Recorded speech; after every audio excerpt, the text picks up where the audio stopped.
Salut la gang, ici Alain Vachon, je suis dans la capsule numéro 3 sur faire preuve de diligence et de vigilance pendant la crise COVID-19 pour les CPAE et les CED. Aujourd'hui, on va vous parler du travail des CED et des CPAE en situation de crise, outils, procès-verbaux et actions qu'on peut poser. Alors, je saute tout de suite dans le sujet. Alors, les outils de gouvernance pertinents pendant la crise, bien sûr, c'est est-ce que vos règlements administratifs vous permettent de bien faire votre travail? Je vous donne juste un simple exemple. On a eu un client, nous, qui avait des règlements administratifs qui leur empêchaient de faire des réunions en virtuel. Bien, ils ont été rapidement obligés de changer leur règlement administratif. Alors, est-ce que vos règlements administratifs vous permettent de bien fonctionner et de vous assurer de faire un bon travail pendant cette crise COVID-19? Rappelez-vous qu'un règlement administratif, ce qu'on appelle en anglais un bylaw, peut être modifié à tout moment pour le mettre en application immédiatement.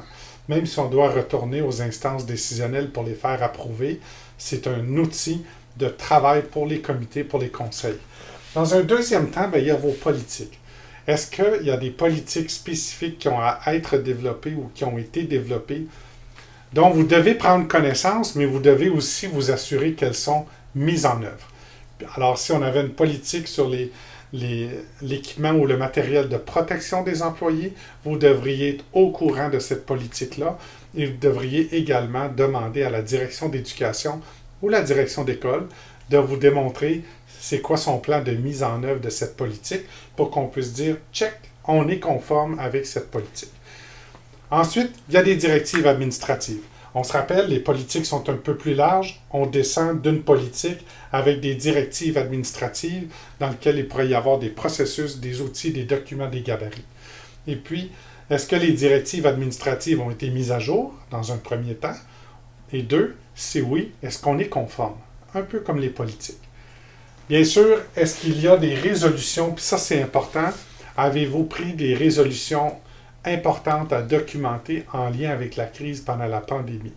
Exemple, demandez à la direction d'école, demandez à la direction d'éducation de créer un plan de relance, un plan de contingence et tous les plans que nous devons avoir pour s'assurer qu'on respecte et on est conforme avec les politiques.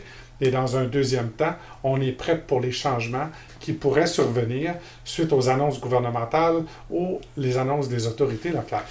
On devrait avoir des bonnes résolutions qui démontrent qu'on en a parlé, qu'on a pris des bonnes décisions pour le bien de l'école ou de l'organisation, et puis que ça a été véhiculé, bien sûr, à la personne responsable de le mettre en œuvre. Je reviens, on en a parlé, ça prend un bon plan de gestion des risques.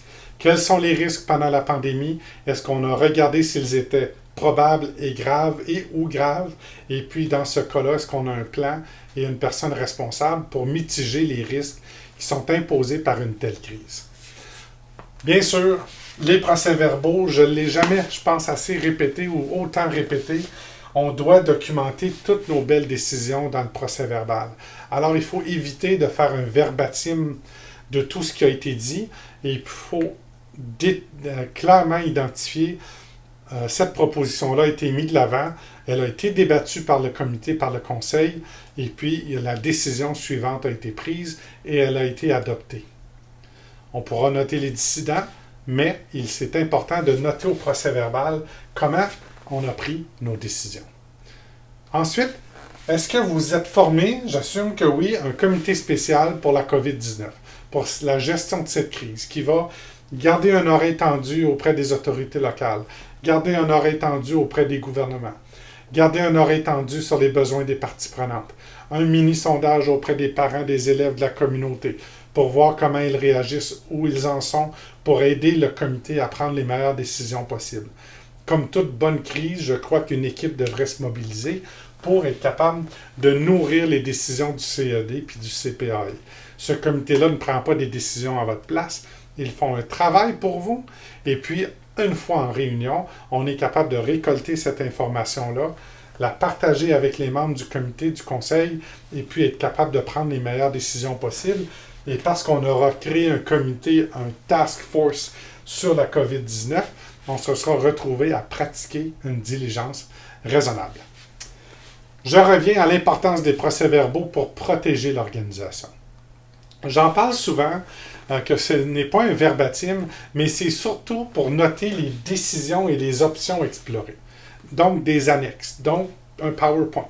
La direction d'éducation qui nous présente les différents scénarios possibles pour l'achat d'équipements, d'édifices, puis tous les outils qui nous permettent de prendre la meilleure décision possible et ensuite de noter la décision et puis si elle a été adoptée ou non, ou si elle a été rejetée tout simplement. Je pense qu'il est important de noter tout ça et assurer la présence et la participation de toutes. Puis ça, c'est super important, je pense. Pour démontrer de la diligence, il faut être capable d'avoir démontré qu'on a quand même eu un bon débat sur la question. Ça, là, c'est ma phrase pour éviter le rubber stamping. Gang, comme membre d'un comité, vous avez le droit et vous avez le devoir, selon moi, de poser des questions. Posez vos objections, vos questions, demandez de la clarté autour des décisions qui s'en viennent, demandez des détails. C'est le temps pour vous de participer pleinement. Et plus qu'on fait du rubber stamping parce qu'on a hâte que la réunion finisse, moins on demande de la diligence raisonnable, moins on est donc responsable.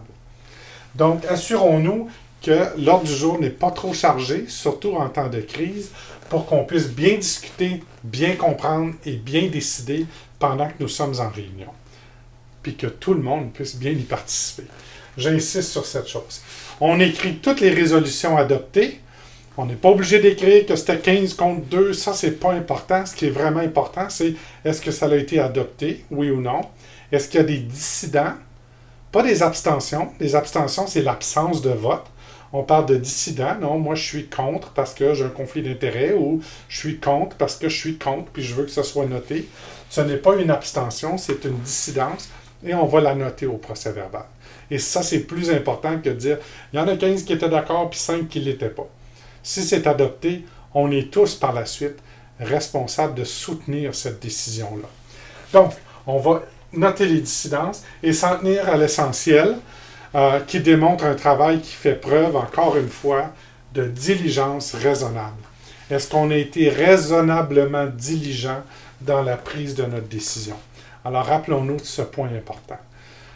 Là, je vais vous parler d'efficacité, surtout pendant la crise, mais je pense que ce sont des choses qu'on pourrait considérer après la crise. On est en train d'apprendre plein de nouvelles pratiques pendant la pandémie qui nous rend peut-être un peu plus efficaces qu'on l'était avant.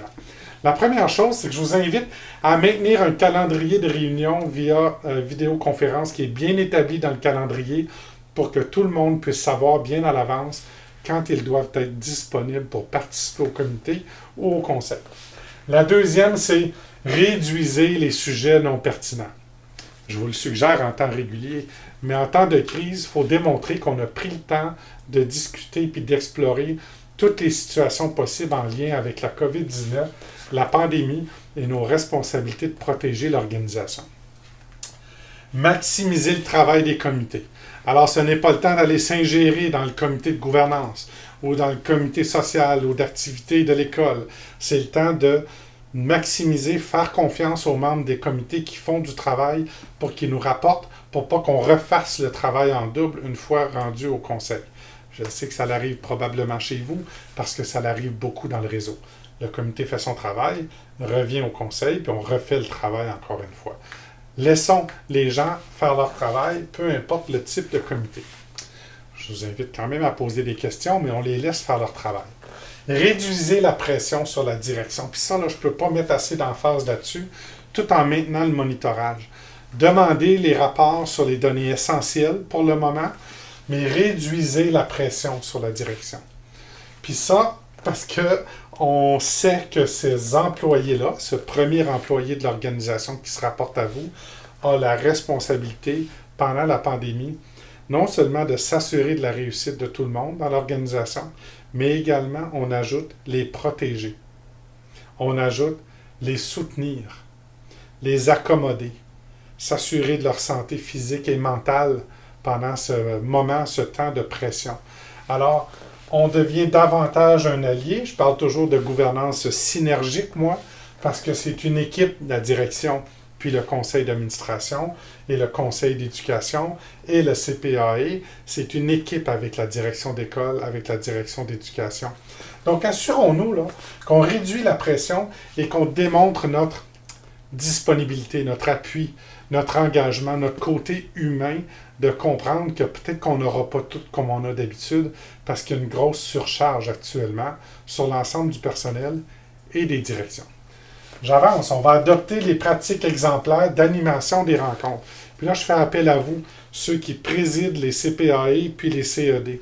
Je fais appel à vous de regarder vos pratiques d'animation, vous assurer que tout le monde puisse bien pleinement participer, faire la discipline aux besoins, mais également avoir une approche peut-être un peu moins